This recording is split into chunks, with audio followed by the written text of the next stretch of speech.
বড় শাস্তি পেল বাংলাদেশ। বাংলাদেশের লাফালাফি শেষ। বন্ধুরা, প্রাউড বেঙ্গলির ইউটিউব চ্যানেলে আপনাদের সকলকে স্বাগত জানাই।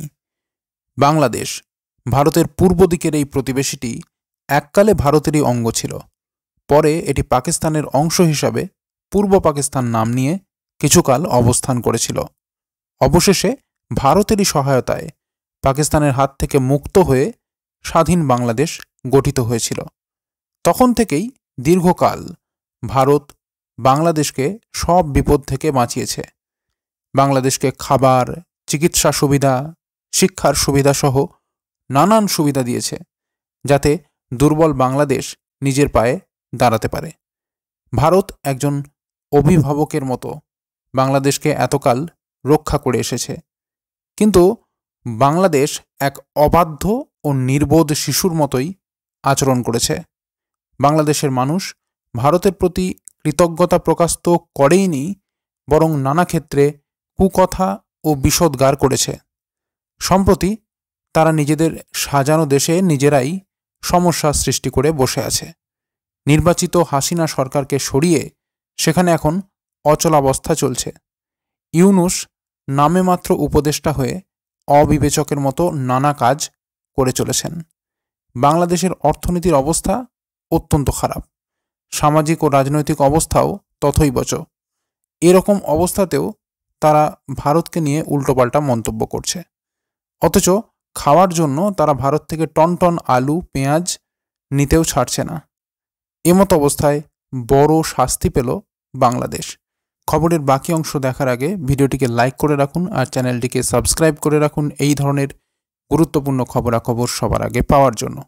আর বন্ধুরা, সকলেই কমেন্ট বক্সে লিখে জানান বাংলাদেশের অবনতির মূল কারণ কে, ইউনূস নাকি বাংলাদেশের মানুষ?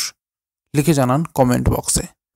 বাংলাদেশ বর্তমানে এক গভীর সংকটের মুখোমুখি, যা এর সার্বভৌমত্ব ও নিরাপত্তার উপর বড় ধরনের হুমকি সৃষ্টি করেছে। শেখ হাসিনার প্রধানমন্ত্রিত্ব থেকে পদত্যাগ এবং দেশত্যাগের পর দেশটিতে এক অস্থির পরিস্থিতি বিরাজ করছে। এই সংকটের মধ্যে সবচেয়ে উদ্বেগজনক বিষয় হল মিয়ানমারের বিদ্রোহী গোষ্ঠী আরাকান আর্মি বাংলাদেশের টেকনাফ অঞ্চলের কিছু অংশ দখল করেছে বলে খবর পাওয়া যাচ্ছে। এই এলাকা কৌশলগত দিক থেকে অত্যন্ত গুরুত্বপূর্ণ এবং এটি রোহিঙ্গা শরণার্থী শিবির ও সেন্ট মার্টিন দ্বীপের নিকটবর্তী হওয়ায় বিশেষভাবে স্পর্শকাতর। টেকনাফ অঞ্চলে আরাকান আর্মি ও বাংলাদেশের সশস্ত্র বাহিনীর মধ্যে একাধিকবার সংঘর্ষের ঘটনা ঘটেছে। স্থানীয় সূত্র জানিয়েছে, আরাকান আর্মি বাংলাদেশের কিছু এলাকা তাদের নিয়ন্ত্রণে নিয়ে নিয়েছে, যদিও এ বিষয়ে বাংলাদেশ সরকার এখনও কোনো আনুষ্ঠানিক বিবৃতি দেয়নি।